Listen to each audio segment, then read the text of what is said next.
nous avons eu l'occasion de rappeler des messages forts sur la nécessité de veiller à la protection des données de santé, qui sont des données sensibles, et en même temps d'apporter un éclairage sur des nouvelles obligations telles que l'étude d'impact sur la vie privée, ou encore sur les nouveaux outils qui seront mis à disposition de tous ceux qui entendent créer des traitements de données de santé à caractère personnel à l'aide notamment des nouvelles technologies, pour qu'ils puissent être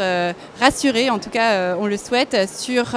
la façon dont on peut intégrer dès la conception des traitements, privacy by design comme dit le règlement européen, les exigences juridiques et de sécurité qui doivent être proportionnées à la sensibilité des données.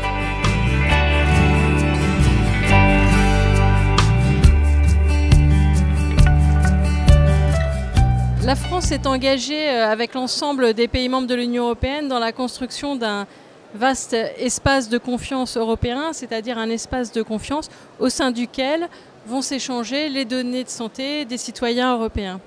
Donc dans le cadre de cette construction, la France a une image de pays mature envers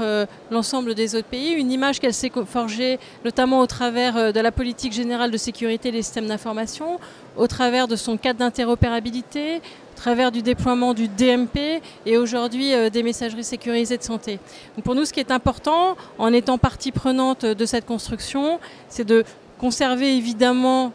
cette image de référence qu'on a envers l'ensemble des autres pays, mais au-delà de ça, d'être force de proposition et d'agir véritablement comme un champion européen.